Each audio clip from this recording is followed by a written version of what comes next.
Hello friends, welcome to our YouTube channel और मैं हूं श्री आशीष गुप्ता। और आज हम स्टार्ट करेंगे हमारा FYJC के अकाउंट्स का थर्ड चैप्टर जिसका नाम है जर्नल। तो अगर अभी तक आपने हमारे प्रीवियस लेक्चर्स नहीं देखे हैं अकाउंट्स के, तो आप आई बटन पे प्रेस करके वो प्रीवियस लेक्चर्स देख सकते हैं। तो चलिए आज शुरुआत करते हैं हमारा FYJC के अकाउंट्स का थर्ड चैप्टर जिसका नाम है जर्नल। तो चलिए शुरू करते हैं।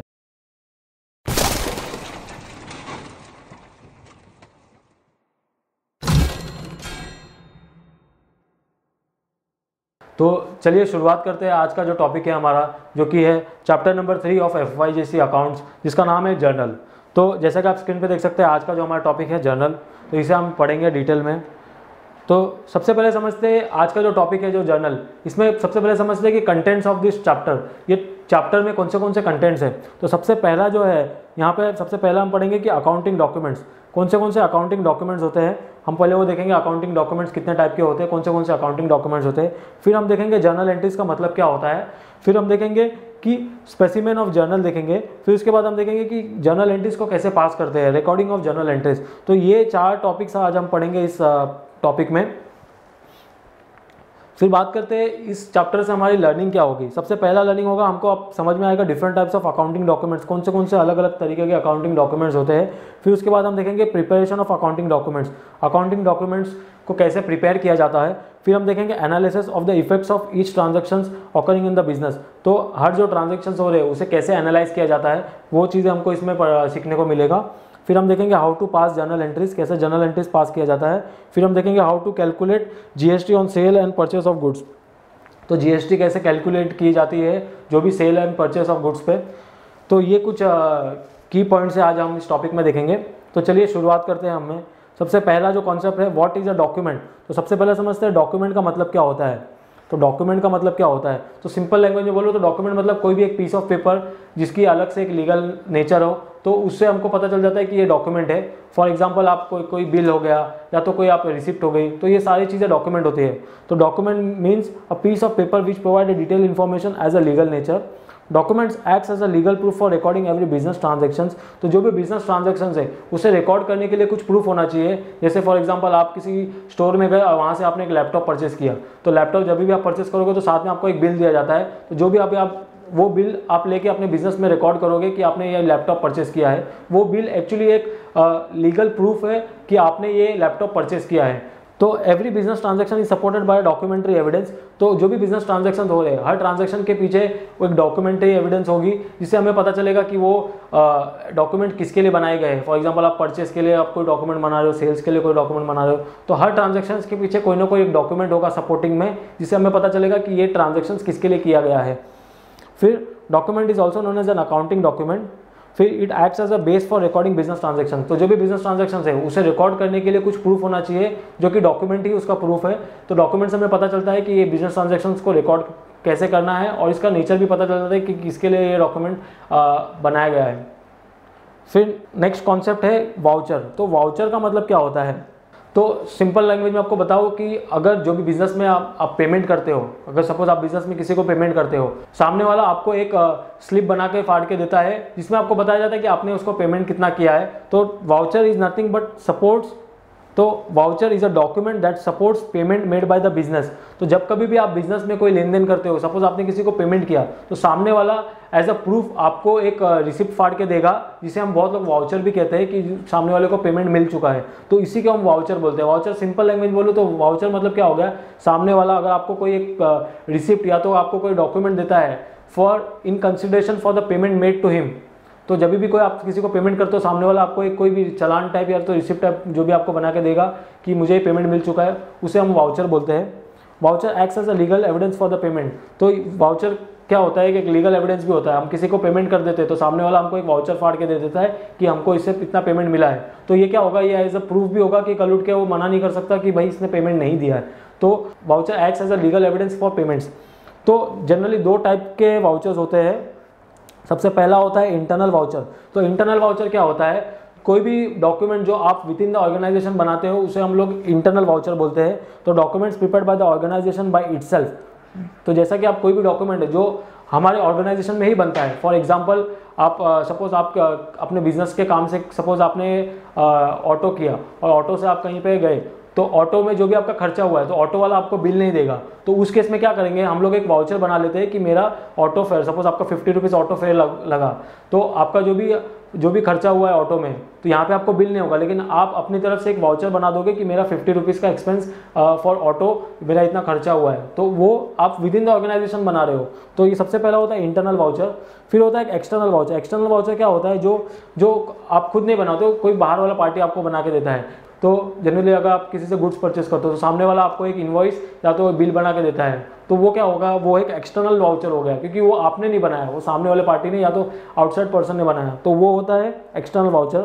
इसमें आप एग्जांपल देख सकते हो, tax invoice, cash memo, electricity bill. तो ये कुछ वाउचर के बारे में हमने देखा। फिर हम देखेंगे स्पेसिमेन ऑफ जर्नल वाउचर।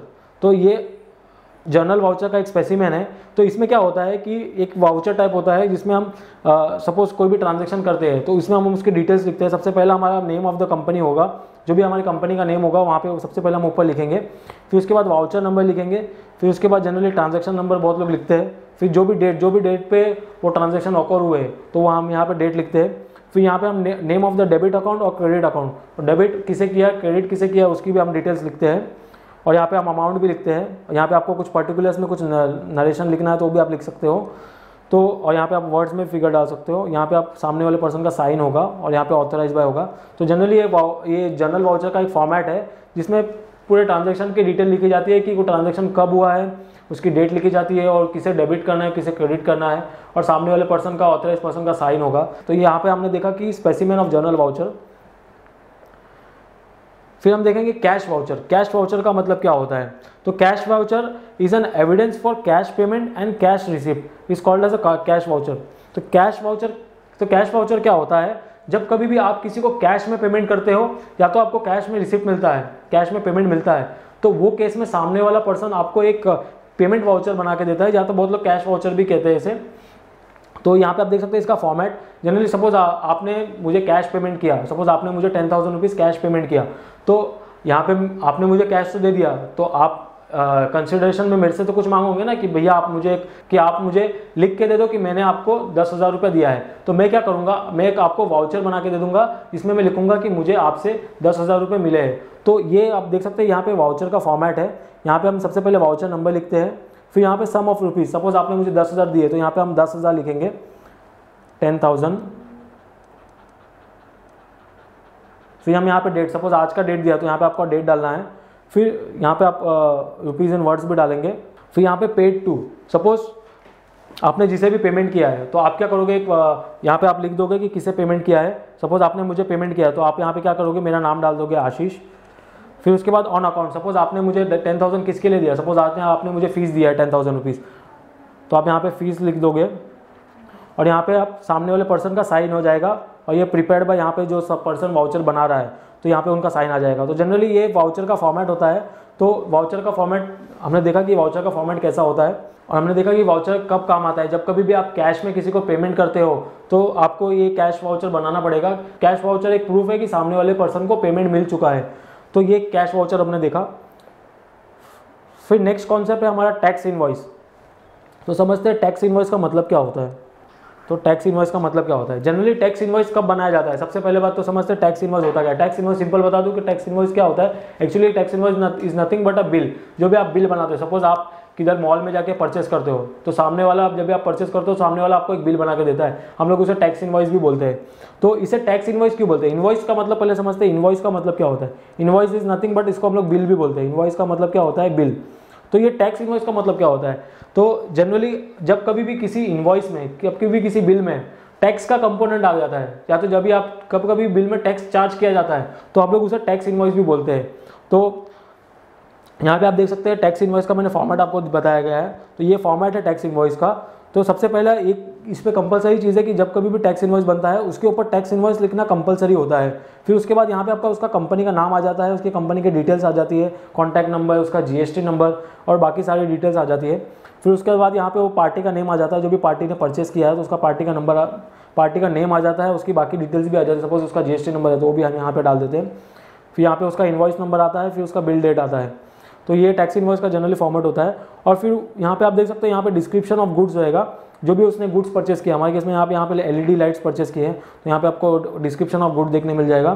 फिर यहाँ पे एक HSN कोड्स का भी आपको कॉलम दिख जाएगा, और क्वांटिटी कितनी परचेस की है, उसका रेट कितना है, और यहाँ पे टोटल वैल्यू, तो ये चीज़ें आपको देखने मिल जाएगा। प्लस इसमें आपको देख सकते हो जहाँ पे आप टैक्स चार्ज किया है, जैसे कि मैंने आपको बताया कि टैक्स इनवॉइस में हमेशा टैक्स चार्ज होता है, तो यहाँ पे आप देख सकते हो यहाँ पे आप GST कंपोनेंट भी आ चुका है, इसके लिए हम इसे टैक्स इनवॉइस भी बोलते हैं। तो ये सारे चीज़ें ऐड करने के बाद आपको यहाँ पे टोटल दिया जाता है, सामने वाले पर्सन का यहाँ पे स्टैंप और साइन भी होगा। तो इस तरीके से टैक्स इनवॉइस बनाया जाता है। टैक्स इनवॉइस आपको ध्यान देना, टैक्स इनवॉइस तभी बनता है जब कभी सामने वाला पर्सन रजिस्टर्ड होगा, या तो आप कभी भी बिल में अगर टैक्स कंपोनेंट चार्ज होगा तो यहाँ पे आप टैक्स इनवॉइस बनेगा। फिर उसके बाद हम नेक्स्ट कॉन्सेप्ट देखेंगे। तो हमारा नेक्स्ट कॉन्सेप्ट है रिसिप्ट। तो रिसिप्ट हम समझते हैं रिसिप्ट क्या होता है।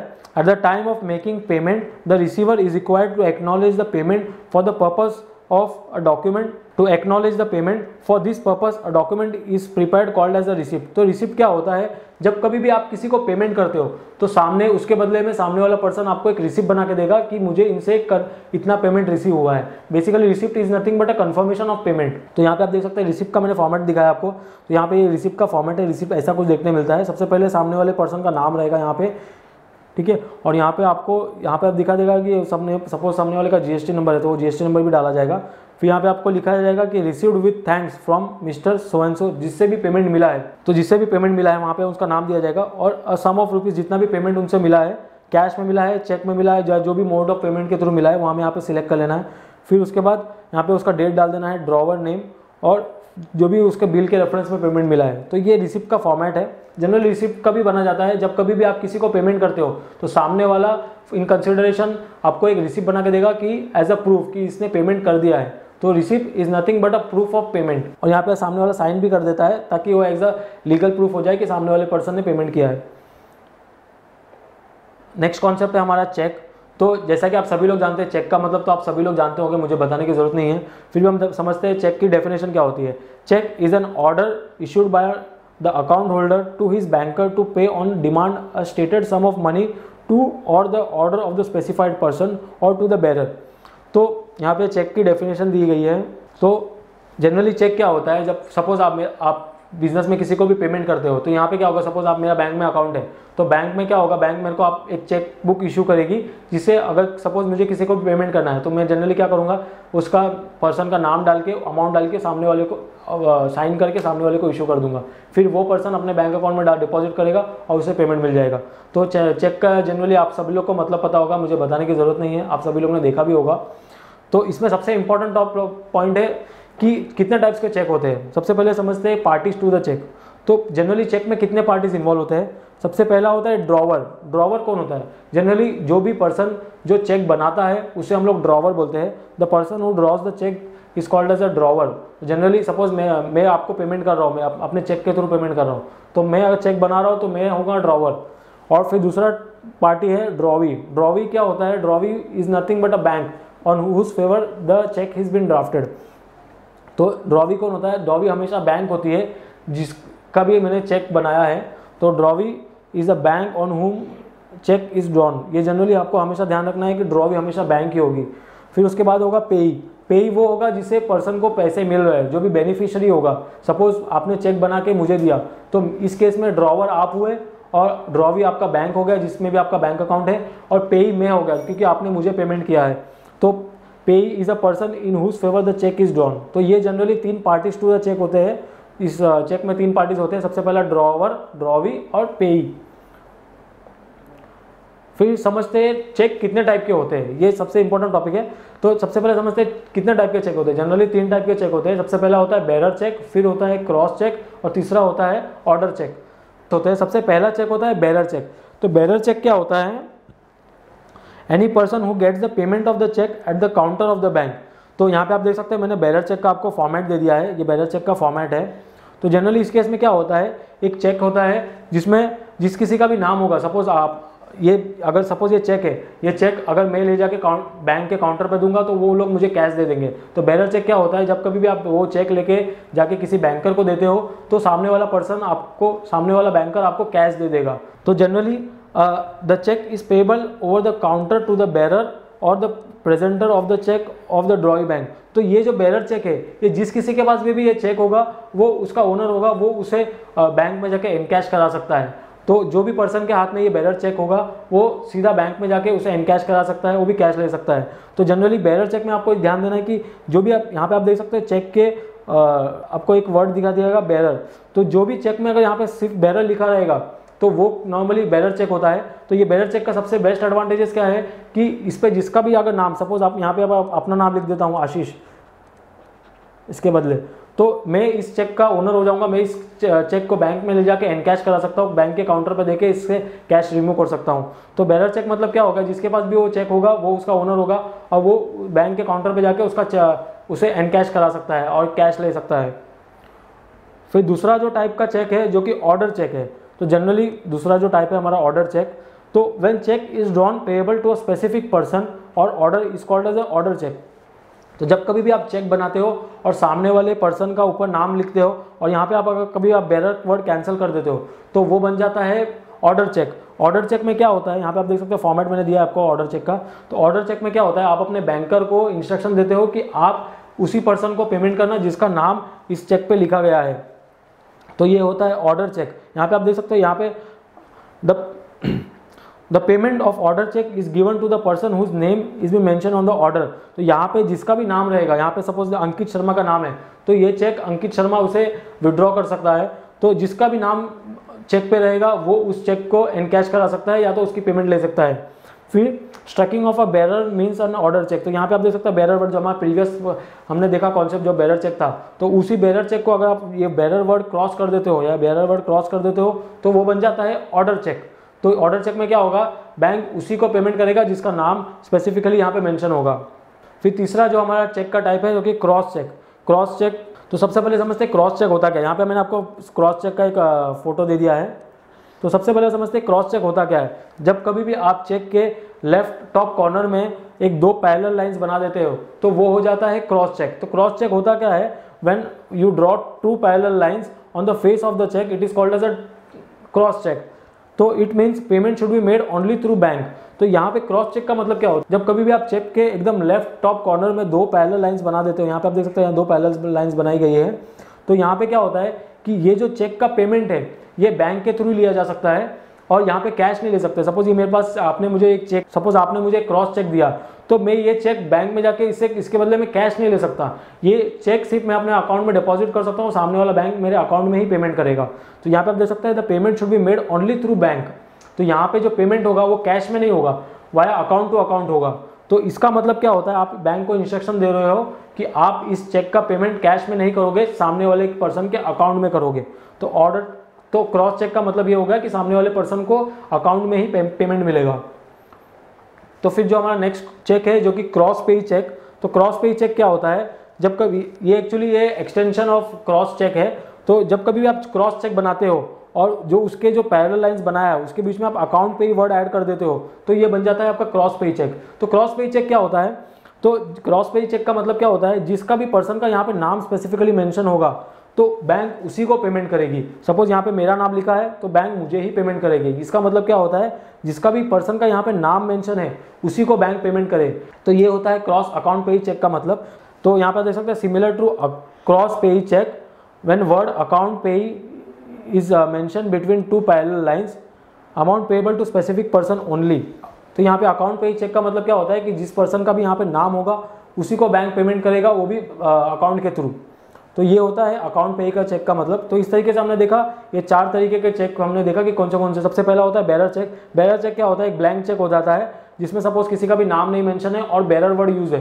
तो बेरर चेक मतलब ये होगा कि सपोज एक ब्लैंक चेक हो गया, उसे हम लोग बहुत लोग बेरर चेक बोलते हैं। दूसरा जो था हमारा ऑर्डर चेक, जिस किसी का भी नाम हम यहाँ पे लिखते हैं या तो हम बेरर को स्ट्राइक ऑफ कर देते हैं तो बन जाता है हमारा ऑर्डर चेक। तो ऑर्डर चेक में क्या होगा, सामने वाले पर्सन को ही पेमेंट जाएगा। तीसरा है हमारा क्रॉस चेक। क्रॉस चेक में क्या होगा, आप दो पैरेलल लाइन बना देते हो। फिर चौथा है हमारा क्रॉस अकाउंट पे चेक। सबसे सिक्योर होता है क्रॉस अकाउंट पे चेक क्योंकि इसमें सामने वाले जो पर्सन का नाम रहेगा उसी को पेमेंट जाएगा। तो ये चार तरीके के हमने चेक्स देखे। फिर हमारा नेक्स्ट कॉन्सेप्ट है मीनिंग ऑफ जर्नल। तो जर्नल का मतलब क्या होता है, बहुत लोगों को कन्फ्यूजन होता है कि सर जर्नल का मतलब अभी भी हम लोग को नहीं समझा। Journal is derive from French word jaw which means day. तो जर्नल जो है वो फ्रेंच वर्ड से डिराइव गया है जिसका मतलब होता है डे। तो journal means daily records of business transactions. तो जर्नल का मतलब क्या होता है, जो भी बिजनेस में जो डेली रिकॉर्ड्स होते हैं, जो डेली ट्रांजेक्शंस होते हैं, उसे हम लोग जर्नल बोलते हैं। Also known as a book of original entry और प्राइमरी एंट्री। तो यहाँ पे जर्नल का फॉर्मेट दिया गया है। तो जब भी आप कभी ट्रांजैक्शंस को रिकॉर्ड करोगे तो वो जर्नल में ही रिकॉर्ड करोगे। तो यहाँ पे फॉर्मेट दिया गया है कि कैसे आपको रिकॉर्ड करना है। तो जैसे कि हमने प्रीवियस लेक्चर में देखा था कि डेबिट और क्रेडिट का रूल्स पढ़ा था, तो वही डेबिट क्रेडिट के रूल्स को हम लोग यहाँ पे अप्लाई करेंगे और जर्नल एंट्रीज पास करेंगे। तो यहाँ पे आप देख सकते हैं फॉर्मेट ऑफ जर्नल मैंने दिया गया है। तो सबसे पहला फॉर्मेट में समझना है कि सबसे पहले आपको यहाँ पे डेट मेंशन करना होगा।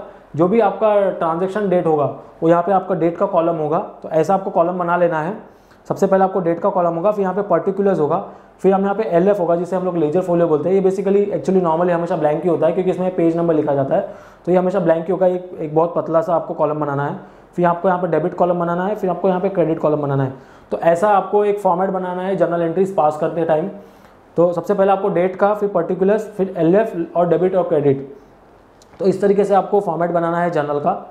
इसी के अंदर हम सारे जर्नल एंट्रीज रिकॉर्ड करेंगे।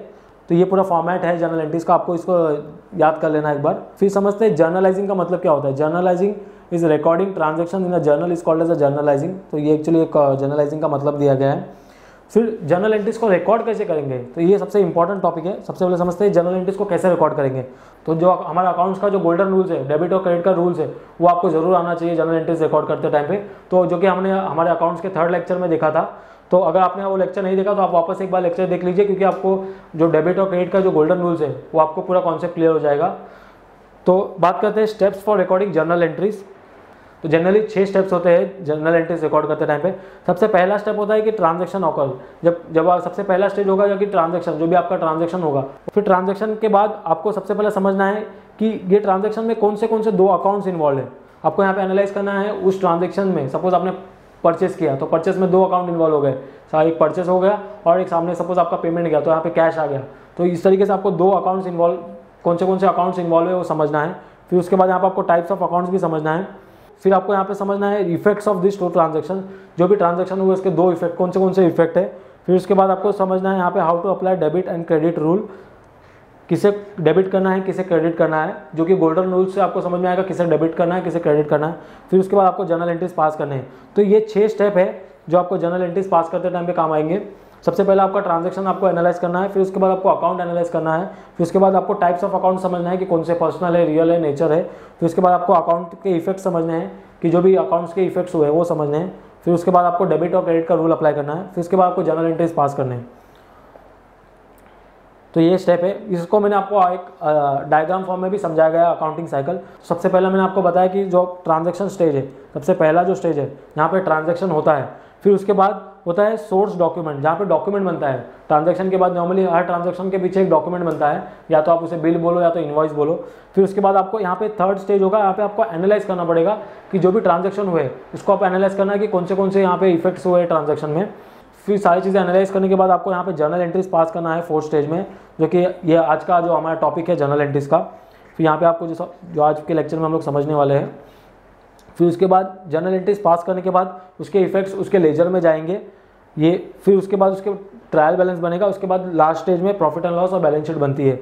तो आज का जो टॉपिक है हमारा जर्नल एंट्रीज, वो ये वाला स्टेज है। तो आज इस स्टेज पे हम लोग देखेंगे।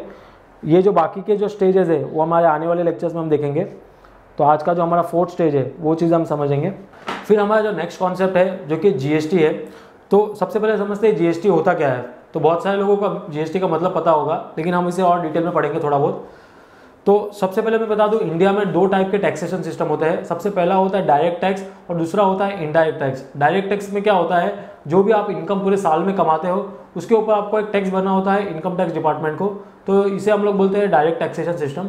दूसरा होता है हमारा indirect taxation system. Indirect taxation system क्या होता है, जो भी आप प्रोडक्ट्स परचेस करते हो, जो भी आप प्रोडक्ट्स और सर्विसेज मार्केट से परचेस करते हो, तो उसमें क्या करते हैं गवर्नमेंट अपना टैक्स कंपोनेंट लगा लेती है। तो इसमें आपको अलग से टैक्स नहीं पे करना होता है, वो जो भी आप प्रोडक्ट्स परचेस करते हो उसके साथ में ही वो टैक्स लग जाता है। तो इसे हम कहते हैं इनडायरेक्ट टैक्स सिस्टम, जो कि GST भी एक इनडायरेक्ट टैक्सेशन सिस्टम का ही पार्ट है। तो जनरली जीएसटी, जैसा कि आप बहुत लोग जानते हैं, जीएसटी का फुल फॉर्म क्या होता है, गुड्स एंड सर्विस टैक्स। तो ये जीएसटी का फुल फॉर्म है। तो ये जीएसटी कब से एप्लीकेबल हो गया, तो जीएसटी फ्रॉम 1 जनवरी 2017, 1 जनवरी 2017 से ये जीएसटी पूरे इंडिया में एप्लीकेबल हो गया। हालांकि उसके पहले वैट सिस्टम एप्लीकेबल था पूरे इंडिया में, तो हर स्टेट अपने हिसाब से वैट चार्ज करती थी। फिर उसके बाद गवर्नमेंट ने जीएसटी को लाया 1 जुलाई 2017 को। तो हालांकि ये टॉपिक बहुत बड़ा है, हम इसे पूरे डिस्कस नहीं कर सकते क्योंकि आपके सिलेबस में बहुत लिमिटेड दिया गया है, तो आपके जो एग्जाम पर्पज़ के लिए उतना ही हम इसमें देखेंगे। तो जैसे कि आप देख सकते हैं, जीएसटी जो गुड्स एंड सर्विस टैक्स है, ये एप्लीकेबल हुआ है फ्रॉम 1 जुलाई 2017। तो जनरली जीएसटी लगता कब है, जब कभी भी आप सेल्स करते हो, जो कभी भी आप सेल्स ऑफ गुड्स और सर्विसेज करते हो, तभी भी आपको ये जीएसटी लगाना पड़ता है। सपोज आपने लैपटॉप परचेस किया, तो लैपटॉप जब आप परचेस करोगे तो उसमें दो चीज़ें होगी, सबसे पहले उसका बेस प्राइस होगा और दूसरा होगा जीएसटी। तो इस तरीके से हर प्रोडक्ट्स के पीछे जीएसटी लग जाता है और आपको पे करना होता है। हालांकि आपको अलग से नहीं पे करना होता है, वो उसके प्राइस में इंक्लूडिंग होता है। तो जनरली पहले बात करते हैं जीएसटी एप्लीकेबल कब होता है, जब कभी भी आप सेल्स करते हो ऑफ गुड्स एंड सर्विसेज,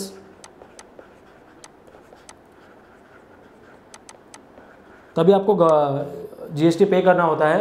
तो सब ये हो गया कभी आपको जीएसटी पे करना है, तो जब कभी आपका सेल होगा तभी आपको जीएसटी पे करना होगा। तो जनरली जीएसटी, इसमें समझते हैं जीएसटी कितने टाइप के होते हैं। सबसे जनरली जीएसटी 3 टाइप का होता है। सबसे पहला होता है सीजीएसटी, दूसरा होता है एसजीएसटी, तीसरा होता है आईजीएसटी। तो जनरली जीएसटी में 3 टाइप के टैक्स होते हैं। सबसे पहला सीजीएसटी, एसजीएसटी और आईजीएसटी। तो सीजीएसटी का फुल फॉर्म क्या होता है, यहाँ पे आप देख सकते हो, सीजीएसटी का मतलब क्या होता है, सेंट्रल जीएसटी, और एसजीएसटी का मतलब होता है स्टेट जीएसटी, और आईजीएसटी हो गया आपका इंटीग्रेटेड जीएसटी। तो ये 3 टाइप के टैक्सेशन होते हैं जीएसटी में। तो बात करते हैं कि कौन सा टैक्स कभी लगेगा। तो जब कभी भी आप with in the state transaction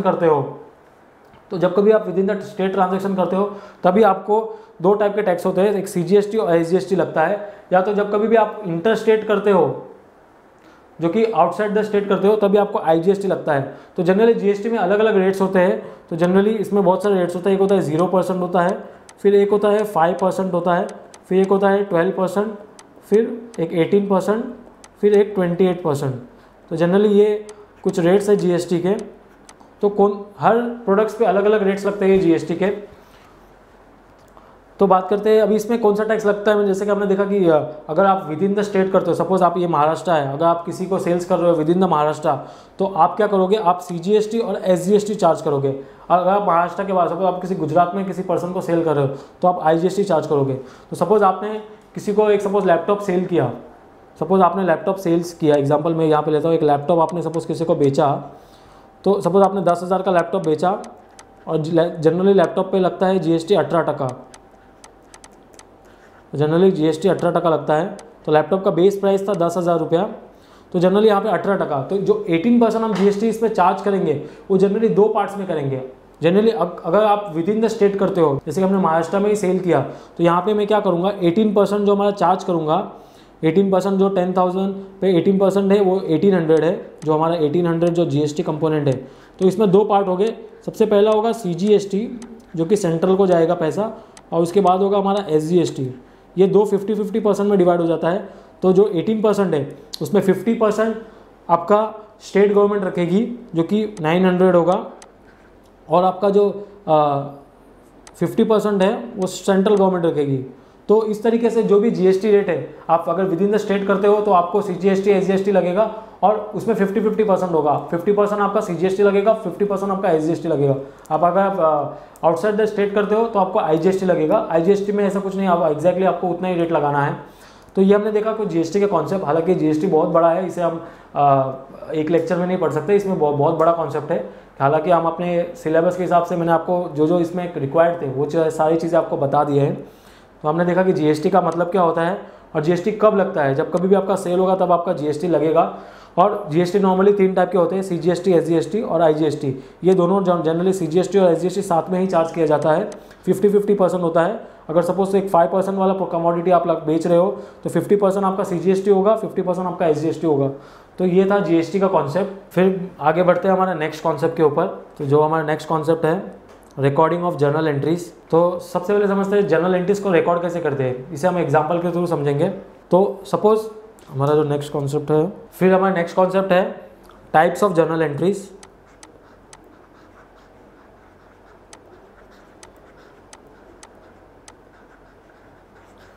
तो जर्नल एंट्रीज कितने टाइप्स के होते हैं?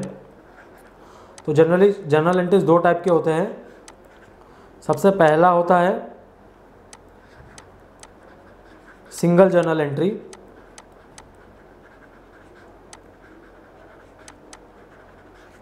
फिर हमारा जो दूसरा है जिसे हम लोग कंबाइंड जर्नल एंट्री बोलते हैं।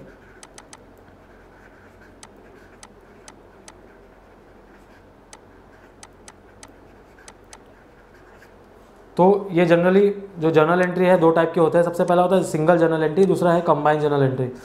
तो सबसे पहले समझते हैं सिंगल जर्नल एंट्री का मतलब क्या होता है और कंबाइंड जर्नल एंट्री का मतलब क्या होता है। सिंगल जर्नल एंट्री का मतलब क्या होता है, यहाँ पे जो भी आप ट्रांजैक्शंस करोगे उस ट्रांजैक्शन में दो अकाउंट्स इन्वॉल्व होंगे, दो इफेक्ट्स इन्वॉल्व होंगे। फॉर एग्जांपल सपोज आपने किसी को मशीनरी बेचा, मशीनरी सोल्ड फॉर ₹10,000। तो यहाँ पे क्या हो गया, आपने सामने वाले पर्सन को मशीनरी बेचा, तो यहाँ पे सबसे पहला इफेक्ट होगा कि आपके पास से मशीनरी गया, दूसरा होगा आपके पास से कैश आया।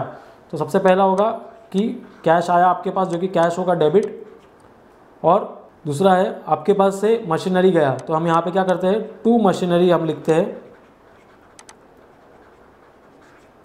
यहाँ पे 10,000 का आपका वैल्यू हो गया, 10,000 आपका यहाँ पे वैल्यू हो गया। तो यहाँ पे क्या हो गया, सिंगल जर्नल एंट्री में क्या होता है, यहाँ पे दो अकाउंट्स इन्वॉल्व होंगे। जहाँ पे देखा दो अकाउंट मतलब एक कैश हो गया, एक मशीनरी हो गया, फिर इसमें आपके इफेक्ट्स भी दो ही होंगे। तो ये सिंगल जर्नल एंट्री क्या होगा, यहाँ पे जनरली दो अकाउंट्स इन्वॉल्व होंगे, दो इफेक्ट्स होंगे। बात करते हैं कंबाइंड जर्नल एंट्री का मतलब। कंबाइंड जर्नल एंट्री में क्या होता है, इसमें more than two accounts involve, more than two accounts involve. तो जनरली जो हमारा कंबाइंड जर्नल एंट्री है इसमें क्या होता है, दो से ज़्यादा अकाउंट इन्वॉल्व होते हैं। फॉर एग्जांपल सपोज आपने, फॉर एग्जांपल चलिए इसे एग्जांपल के थ्रू समझते हैं। सबसे पहले एग्जांपल कि सपोज आपने अपना बिजनेस स्टार्ट किया और बिजनेस के स्टार्टिंग में आपने सपोज 10,000 रुपये कैश लाए, साथ में आपने 5,000 रुपये का गुड्स भी लाया। तो एग्जांपल में हम समझते हैं, example started business with cash ₹10,000 and goods ₹5,000। तो ये जो हमारा एग्जांपल है जिसमें हमने बिजनेस स्टार्ट किया 10,000 रुपये कैश से और 5,000 रुपये का गुड्स है। तो यहाँ पे सबसे पहले समझते हैं कौन से अकाउंट्स इन्वॉल्व है। सबसे पहला अकाउंट होगा हमारा कैश अकाउंट। तो सबसे पहला हम डेबिट करेंगे, कैश को डेबिट करेंगे ₹10,000। फिर उसके बाद हमारे बिजनेस में क्या आया, गुड्स आया। पहला तो कैश आया था, दूसरा आया आपका गुड्स आया। गुड्स अकाउंट को हम डेबिट करेंगे ₹5,000। और किसने पैसा, ये सारी चीज़ें किसने लाया है, जो आपका प्रोप्राइटर है। तो ये उसका जाहिर सी बात है उसका कैपिटल हो गया, to capital account. Capital account 15,000, क्योंकि 10 + 5 आपका 15,000 हो गया। तो इस तरीके से हम कंबाइंड जर्नल एंट्री पास करते हैं, जहाँ की जो भी ट्रांजैक्शन है उसमें दो से ज़्यादा अकाउंट्स है और दो से ज़्यादा इफेक्ट्स है। तो इस तरीके से हम कंबाइंड जर्नल एंट्रीज पास करते हैं। ये था, हमने देखा कि टाइप्स ऑफ जर्नल एंट्रीज का मतलब देखा, जहाँ पे सबसे पहला टाइप था कि सिंगल जर्नल एंट्री, जहाँ पे दो अकाउंट्स इन्वॉल्व है और दो इफेक्ट्स है। दूसरा है आपका कंबाइंड जर्नल एंट्री, जिसमें दो से ज़्यादा अकाउंट्स इन्वॉल्व है और इफेक्ट्स भी दो से ज़्यादा है।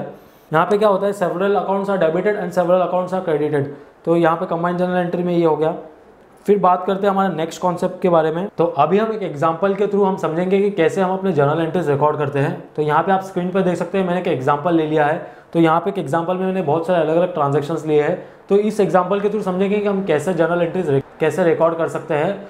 तो ये एक एग्जांपल को आप काफ़ी ध्यान से सुनिए, क्योंकि ये एग्जांपल के बाद आपको समझ में आ जाएगा कि जर्नल एंट्रीज कैसे रिकॉर्ड कर सकती है। और ये इस लेक्चर का काफ़ी इंपॉर्टेंट पार्ट होगा, जिसमें हम सीखेंगे कि कैसे जर्नल एंट्रीज रिकॉर्ड करते हैं प्रैक्टिकली। तो यहाँ पे मैंने एक एग्जांपल ले लिया है। एग्जांपल में लिया है, generalized the following transactions in the books of Rajkumar grocery general stores. तो ये जो राजकुमार ग्रोसरी जनरल स्टोर्स है, इनके बुक्स में कुछ ट्रांजैक्शंस हुए हैं।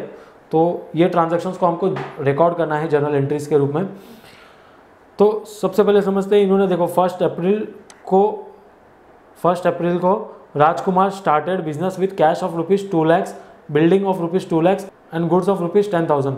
तो यहाँ पे राजकुमार ने अपना बिजनेस स्टार्ट किया है जिसमें उन्होंने 2 लाख रुपए अपने बिजनेस में स्टार्टिंग में लाया है, साथ में उन्होंने अपना बिल्डिंग भी 2 लाख रुपए की लाया है, साथ में उन्होंने 10,000 का गुड्स भी लाया है। तो सबसे पहले इसे रिकॉर्ड करेंगे हम जर्नल एंट्रीज के रूप में। तो जर्नल एंट्रीज बनाने के पहले सबसे पहले मैं आपको बता दूं, सबसे पहले आपको कुछ ऐसा कॉलम बना लेना है जर्नल एंट्रीज रिकॉर्ड करने के पहले। यहाँ पे आपको सबसे पहला एक 5 कॉलम बना लेना है प्रॉपर्ली, जिसमें सबसे पहला कॉलम जो कि होगा आपका डेट का कॉलम, फिर उसके बाद आपका पर्टिकुलर्स का कॉलम होगा, फिर उसके बाद एक कॉलम होगा LF का लेजर फोलियो का, फिर उसके बाद डेबिट और क्रेडिट का कॉलम। तो ये 5 कॉलम आपको बना लेने हैं जर्नल एंट्रीज पास करते टाइम पे। सबसे पहला जो होगा आपका डेट का कॉलम जो कि फर्स्ट कॉलम होगा, सेकंड होगा आपका पर्टिकुलर्स का जो कि थोड़ा बड़ा कॉलम होगा, और उसके बाद LF जो एक बहुत ही नैरो कॉलम होगा, उसके बाद और डेबिट और क्रेडिट जो कि इक्वल साइज के कॉलम होंगे। ऊपर आपको लिखना होगा इन द बुक्स ऑफ, जो भी पर्सन का आप जर्नल एंट्री फॉलो कर रहे हो, जो भी पर्सन का आप जर्नल एंट्रीज पास कर रहे हो उसका नाम लिखना है। इन द बुक्स ऑफ, हमारे केस में मिस्टर राजकुमार है तो हम मिस्टर राजकुमार लिखेंगे। तो हमारे जो एग्जाम्पल है, एग्जाम्पल में आप देख सकते हो यहाँ पे उन्होंने बिजनेस स्टार्ट किया है। तो सबसे पहले हम इसे ट्रांजैक्शंस को एनालाइज करेंगे। तो यहाँ पे क्या हुआ है, इन्होंने राजकुमार ने बिजनेस स्टार्ट किया है और कैश 2 लाख रुपए लेके आया है, साथ में इन्होंने बिल्डिंग और गुड्स भी लाया है। तो हम इसे रिकॉर्ड करेंगे। कैसे रिकॉर्ड करेंगे, सबसे पहले हमको ये टेबल ड्रॉ कर लेना है। टेबल ड्रॉ करने के बाद सबसे फर्स्ट कॉलम में आपको यहाँ पे डेट लिखना है जो कि 1 अप्रैल है। फिर आपको यहाँ पे पर्टिकुलर्स में आपको एंट्री पास करनी होगी। ये एंट्री पास करते समय आपको डेबिट और क्रेडिट का जो गोल्डन रूल है वो आपको ध्यान में रखना होगा, क्योंकि अगर आपको गोल्डन रूल नहीं आता होगा तो आप ये एंट्री पास नहीं कर सकते, क्योंकि आपको गोल्डन एंट्री आना ज़रूरी है जनरल एंट्रीज पास करते टाइम पे, क्योंकि वही बेस है आपके जनरल एंट्रीज पास करते टाइम पे। तो यहाँ पे आपको समझना है, इन्होंने जो बिजनेस स्टार्ट किया है तो बिजनेस स्टार्टिंग में इन्होंने 2 लाख रुपए लाया है। तो आपको समझना है बिजनेस में क्या इंपैक्ट आया। बिजनेस में सबसे पहला हुआ है 2 लाख रुपए आया है, साथ में उन्होंने बिल्डिंग भी 2 लाख रुपए का लाया है, साथ में गुड्स लाया है। तो बिजनेस में यहाँ पे 3 चीज़ें आई है, तो ये आपको यहाँ पे इफेक्ट समझना है। सबसे पहला हुआ है आपका कैश आया है, तो यहाँ पे सबसे पहले हम लिखेंगे कैश अकाउंट। यहाँ पे आपको ऐसा लिखना है कैश अकाउंट, और साइड में आपको एक सेमीकोलन देके आपको यहाँ पे DR लिखना है। DR मतलब आपका डेबिट हो गया।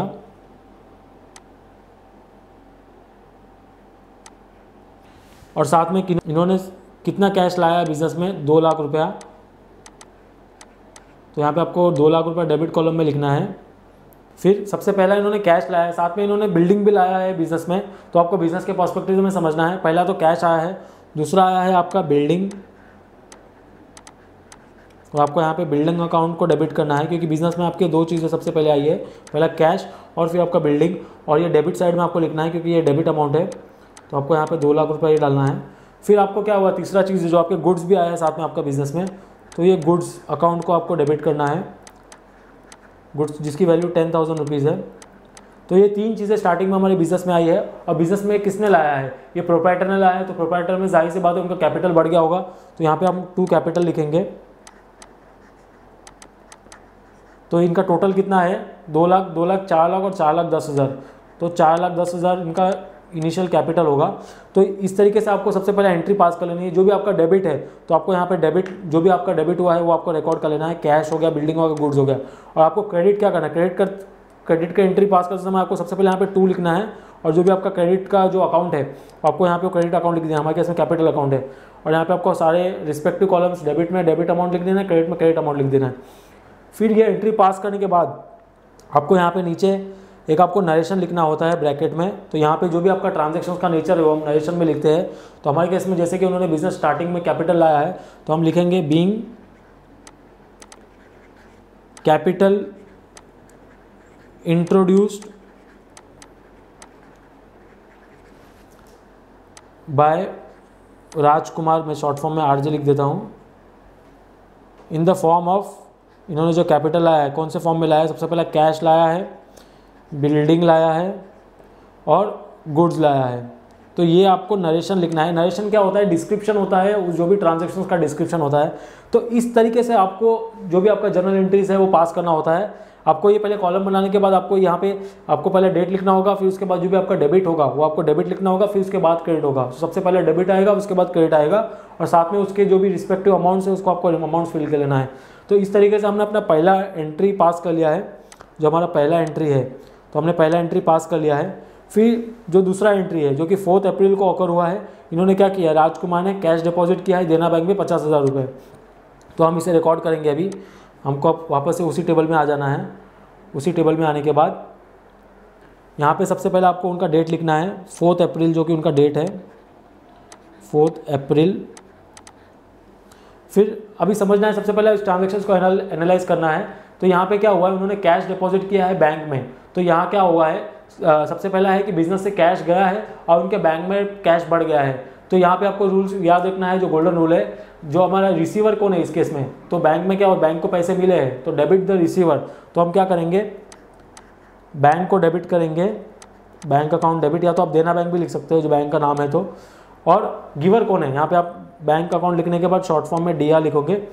और यहाँ पे गिवर कौन है, आपके पास से बिजनेस में से कैश गया है, आपने बैंक में डिपॉजिट किया तो आपके पास से कैश गया हाथ में से और आपके बैंक में बैलेंस बढ़ गया, तो बैंक को हम डेबिट करेंगे, कैश को क्रेडिट करेंगे टू कैश, क्योंकि हमारे पास से कैश गया तो इसलिए हमने टू कैश करेंगे, कैश अकाउंट। कितना अमाउंट कितना था आपका, अमाउंट था 50,000 रुपीज़। तो हम यहाँ पे अमाउंट में डेबिट वाले साइड में 50,000 लिखेंगे और क्रेडिट वाले इसमें 50,000 लिखेंगे। ये प्रॉपर्ली आपको उसके सामने ही लिखना है। और यहाँ पे आपको नरेशन नीचे लिख देना है, नरेशन आपको लिखना ज़रूरी है, बीइंग कैश डिपॉजिटेड इन देना बैंक DB में शॉर्ट फॉर्म में लिख देता हूँ ऑफ ₹50,000। तो इस तरीके से आपको नरेशन लिख देना है। तो ये हमारा सेकंड एंट्री पास हो चुका है, तो ये हमारा सेकंड एंट्री हो गया है इस तरीके से। फिर हम आ जाते हैं थर्ड एंट्री पे। थर्ड एंट्री जो कि 7 अप्रैल को ऑकर हुआ है, purchase computer from Brijesh of ₹10,000 @ 18% GST and paid cheque. ठीक है, तो हमने क्या किया है, ब्रिजेश से 10,000 का लैपटॉप परचेस किया है। यहाँ पे एंट्री होने के बाद आप नॉर्मली आप क्या करते हैं, लाइन मार देते हैं कि यहाँ पे, ताकि एंट्री कंप्लीट हो चुकी है। फिर हमारा जो थर्ड है एग्जांपल 7 अप्रैल, यहाँ पे हम पहले डेट लिखेंगे 7 अप्रैल। तो यहाँ पे आप देख सकते हैं, यहाँ पे इन्होंने कंप्यूटर परचेस किया है ब्रिजेस से 10,000 रुपये का, साथ में यहाँ पे GST का भी ट्रांजैक्शन है। तो अभी हम समझते हैं GST ट्रांजैक्शन को कैसे रिकॉर्ड कर सकते हैं। तो यहाँ पे 10,000 का जो GST हमने लैपटॉप परचेस किया है, साथ में GST भी लग गया है यहाँ पे इसके साथ में। तो जो 10,000 पे जो 18% GST है, तो वो आएगा आपका 1,800 रुपया। तो 1,800 नॉर्मली क्या होगा, इसमें दो बाइफिकेशन हो गए, एक तो होगा CGST और एक होगा SGST। जैसा कि मैंने आपको बताया कि जब भी GST चार्ज होता है और यहाँ पे दो कंपोनेंट आते हैं, सबसे पहला होगा 50% आपका CGST होगा और 50% आपका SGST होगा।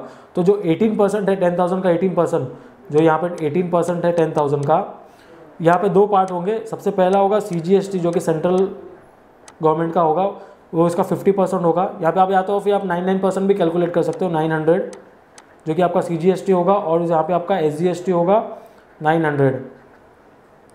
तो इस तरीके से आपका ये GST कंपोनेंट हो गया। तो अभी हम इसे रिकॉर्ड कैसे करेंगे, तो जनरली आपका बिल कैसे बना होगा, जनरली आपका बिल बना होगा 10,000 प्लस CGST 900 रुपये आपका CGST रहेगा, प्लस 900 रुपये आपका SGST होगा।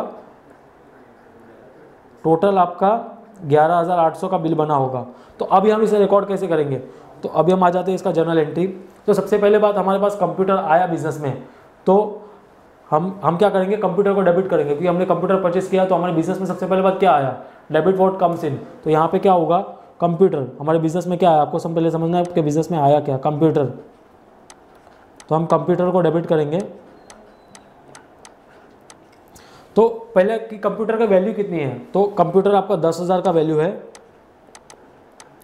तो यहाँ पे हम 10,000 रुपया डेबिट कॉलम में लिखेंगे। साथ में यहाँ पे GST भी चार्ज हुआ है। तो जब कभी भी आप परचेस करते हो और परचेस में आप GST पे करते हो, तो आपको जो GST कंपोनेंट है उसको आप डेबिट करना होता है। क्योंकि क्या होता है, आपको इसको आप जब भी आप परचेस करते हो, आप जब भी आप GST पे करते हो परचेस के साथ में जो भी प्रोडक्ट्स पे, तो वो टाइम पे आपको जो GST कंपोनेंट है, जो आपका CGST SGST है, वो आपका इनपुट होगा, तो उसे आपको डेबिट करना है हमेशा।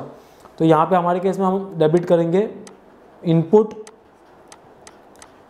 CGST account debit input SGST, जो दो आपका टैक्स लगा है CGST SGST, उसको आपको डेबिट करना है। और क्रेडिट में 2 करना है, क्योंकि आपने सामने पेमेंट किया है, कैश में पेमेंट किया है, आपने बैंक के थ्रू पेमेंट किया, चेक के थ्रू पेमेंट किया है, तो आपको यहाँ पे टू बैंक लिखना पड़ेगा। अगर बैंक का नाम है तो आप बैंक भी लिख सकते हैं। तो यहाँ पे आपको CGST आपका कितना है, यहाँ पे आप देख सकते हैं CGST हमारा CGST 900 था, SGST 900 था, तो हम यहाँ पे CGST 900 यहाँ पे डालेंगे और यहाँ पे 900 डालेंगे। और टोटल आपका बैंक से कितना पेमेंट गया है 11,800, जो टोटल आपका इन्वॉइस का वैल्यू था, जो आपका टोटल इन्वॉइस वैल्यू था 11,800 का, वो हम यहाँ पे आपका टोटल में डालेंगे, जो कि आपका बैंक से पेमेंट गया है 11,800 का। तो इस तरीके से हमने ये जर्नल एंट्री पास करेंगे। अगर GST कभी भी आप परचेस करते हो और किसी भी परचेस पे आपका GST लग रहा है, तो आपको उसको हमेशा इनपुट में डालना है, उसको हमेशा डेबिट करना है। फिर आपको यहाँ पे नीचे नरेशन भी लिख देना है, बीइंग आपका जो भी लैपटॉप कंप्यूटर परचेस किया है @ जो भी GST, वो आपको नरेशन यहाँ पे लिख देना है। मैं आपको यहाँ पे नरेशन नहीं लिख रहा हूँ, आपको शॉर्ट फॉर्म में समझा दिया हूँ मैं, ठीक है। तो ये हमारा हो गया थर्ड ट्रांजेक्शन। फिर हमारा नेक्स्ट ट्रांजेक्शन है कैश सेल्स। हमने कैश में सेल्स किया है 90,000 का, तो यहाँ पे इसे हम रिकॉर्ड करेंगे। सबसे पहले हम डेट लिख लेंगे, जो कि 10 अप्रैल का डेट है, तो यहाँ पे हम 10 अप्रैल लिखेंगे, 10 अप्रैल। तो यहाँ पे क्या हुआ, कैश सेल्स हुआ है, तो सेल्स हुआ है आपका, तो जाहिर सी बात है आपने कैश में सेल्स किया, तो सबसे पहला क्या हुआ, आपके पास से कैश आया, तो आप क्या करेंगे, कैश अकाउंट डेबिट करेंगे, कैश अकाउंट को डेबिट करेंगे। कितने का आपका वैल्यू है 90,000 का, तो आप यहाँ पे 90,000 लिखेंगे। तो आपका सबसे पहले बात, आपने कैश में सेल्स किया तो आपके पास कैश आया। दूसरा आपका क्या हुआ, क्रेडिट क्या होगा, सेल्स आपका इनकम है, तो क्रेडिट ऑल इनकम्स। तो हम यहाँ पे क्या करेंगे, तो यहाँ पे हम अपना टू सेल्स, जो कि हमारा इनकम है, तो हम इसे क्रेडिट में कर देंगे 90,000। और यहाँ पे हम नरेशन में लिख देंगे बीइंग कैश सेल्स ऑफ ₹90,000। माफ़ करना, थोड़ा हैंडराइटिंग थोड़ी ख़राब है मेरी।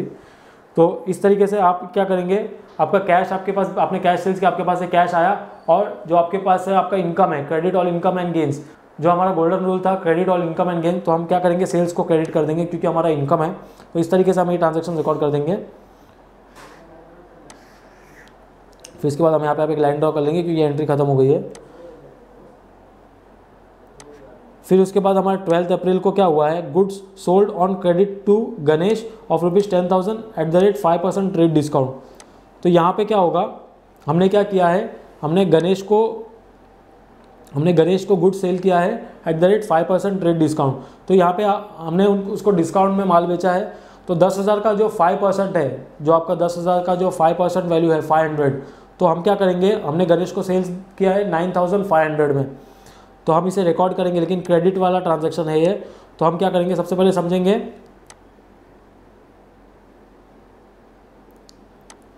हम यहाँ पे पहले डेट लिख लेंगे 12 अप्रैल।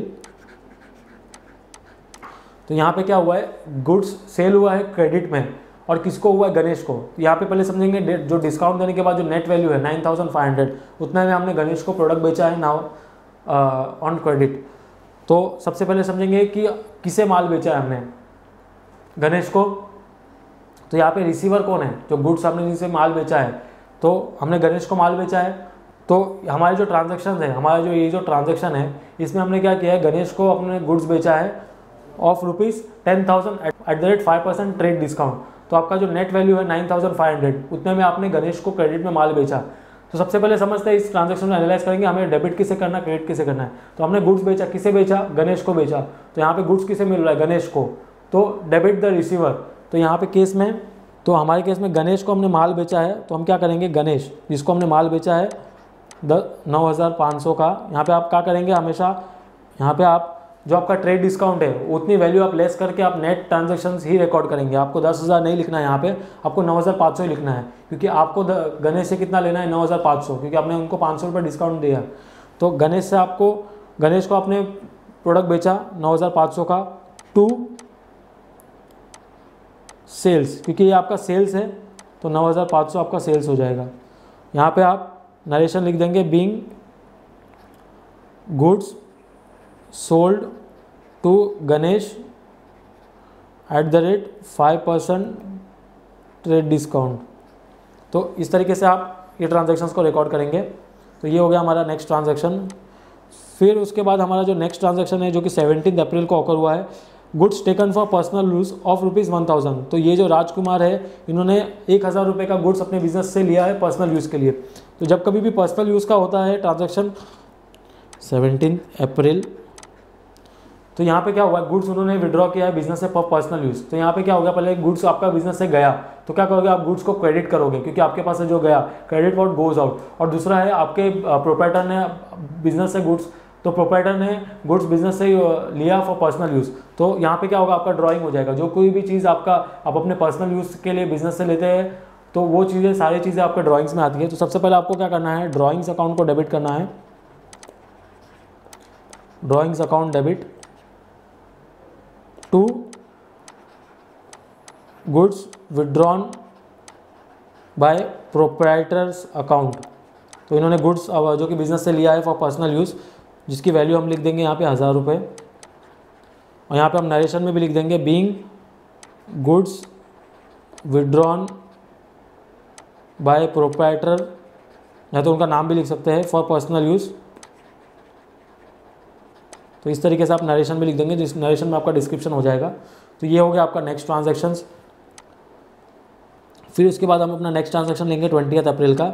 यहाँ पे क्या हुआ, paid telephone charges of ₹500 and taxi fare of ₹200। यहाँ पे क्या हुआ, इन्होंने बिजनेस में कुछ खर्चे हुए हैं आपके। तो यहाँ पे सबसे पहले हम अपना डेट लिख देंगे 20 अप्रैल को, 20 अप्रैल। तो यहाँ पे क्या हुआ, सबसे पहला हुआ है यहाँ पे 2 खर्चे हुए आपके, टेलीफोन एक्सपेंसेस हुआ है और दूसरा आपका टैक्सी फेयर हुआ है। टेलीफोन एक्सपेंसेस आपका हुआ है 500 का और टैक्सी फेयर 200 का। तो यहाँ पे आप अब इसे डेबिट किसे करेंगे, क्रेडिट किसे करेंगे। आपका टेलीफोन और टैक्सी फेयर पे आपने खर्चा किया है, तो जाहिर सी बात आपने खर्चा किया होगा तो सामने आपने पेमेंट भी किया होगा कैश में, तो आपके पास एक कैश गया, तो सबसे पहले आप क्रेडिट किसे करोगे, कैश को क्रेडिट करोगे। सामने आपका डेबिट किसे करोगे, जो आपका खर्चा हुआ है, जो भी खर्चा हुआ है, जो आपका टेलीफोन और आपका जो टैक्सी फेयर का जो खर्चा हुआ है, तो आप खर्चे को डेबिट करोगे। या तो फिर आप रूल भी याद कर सकते हो, debit all expenses and losses का जो रूल है, तो उसमें भी हम देखेंगे कि डेबिट जो भी एक्सपेंसेस होते हैं हम उसे डेबिट करते हैं। तो यहाँ पे भी हमारा जो खर्चा हुआ है, टेलीफोन का जो खर्चा हुआ है, उसे हम डेबिट करेंगे। तो यहाँ पे हम सबसे पहले क्या करेंगे, टेलीफोन एक्सपेंसेस को क्या करेंगे, टेलीफोन चार्जेस, या तो आप एक्सपेंसेस भी लिख सकते हो, अकाउंट डेबिट 500।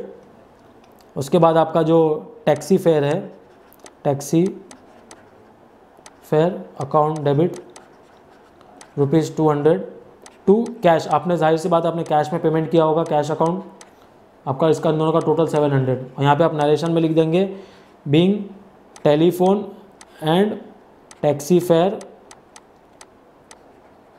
Expenses incurred. तो ये हो गया आपका ट्रांजैक्शन। तो इस तरीके से आप हम अपना ये ट्रांजैक्शन रिकॉर्ड करेंगे। फिर हम आ जाते हैं नेक्स्ट ट्रांजैक्शंस पे। फिर यहाँ पे आप देख सकते हैं paid audit fees of ₹5000 by cheque. तो यहाँ पे आपने पेमेंट किया है 24 अप्रैल को, 24 यहाँ पे हम डेट लिख देंगे 24 अप्रैल।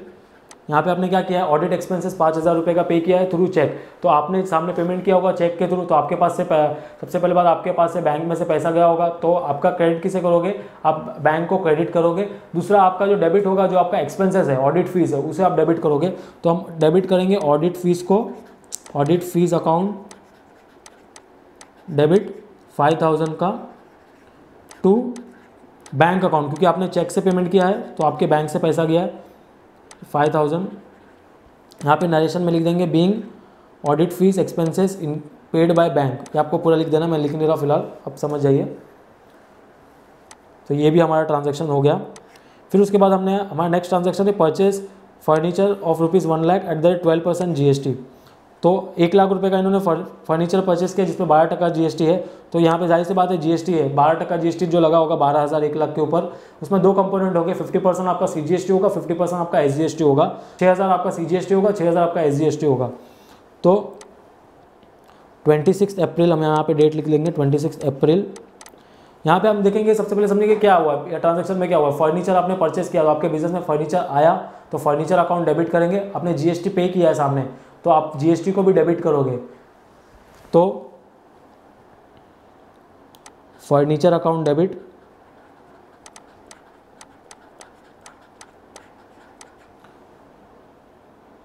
₹1,00,000। सामने आपने जो GST पे किया है 12% का, तो 12% पे दो आपका 50% CGST होगा, 50% SGST होगा। तो आप यहाँ पे क्या करोगे, जो भी आपका GST कंपोनेंट है आपका परचेस पे, हमेशा आप उसको डेबिट में ही करोगे। इनपुट CGST अकाउंट डेबिट, जो कि 12% था, उसका 50% 6,000 रुपीज़ आपका CGST होगा। और इनपुट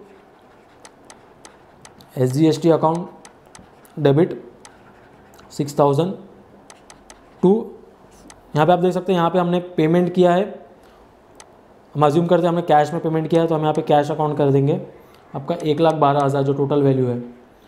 और हम यहाँ पे नरेशन लिख देंगे, being furniture purchased eight the rate 12% GST in cash. तो ये हमारा ट्रांजैक्शन हो गया। यहाँ पे हम इसको एक लाइन मार के इसको कंप्लीट कर देंगे। फिर ये हमारा ट्रांजैक्शन हो गया। फिर हमारा जो लास्ट ट्रांजैक्शन है, sold furniture of ₹20,000 at the rate 18% GST and proceeds credited to the bank. हमने 29 अप्रैल को फर्नीचर बेचा 20,000 का, साथ में हमने GST भी लगाया है। तो हम यहाँ पे आ जाते हैं, यहाँ पे हम सबसे पहले आप लिख देंगे 29 अप्रैल। तो यहाँ पे हम समझेंगे कि इस ट्रांजैक्शन का इफेक्ट क्या। हमने क्या किया, फर्नीचर बेचा है 20,000 रुपये का, तो साथ में हमने GST भी लगाया। जब कभी भी आप बेचोगे, तो मैंने आपको बताया था कि जब भी आप सेल करते हो तभी GST आपका लगता है। तो यहाँ पे आप समझे, सबसे पहले क्या हुआ है, आपका सेल्स, आपने फर्नीचर बेचा है, तो आपके पास से बिजनेस में से फर्नीचर गया है, तो फर्नीचर को आप क्रेडिट करोगे। सामने आपका क्या हुआ, आपने पेमेंट लिया है बैंक में,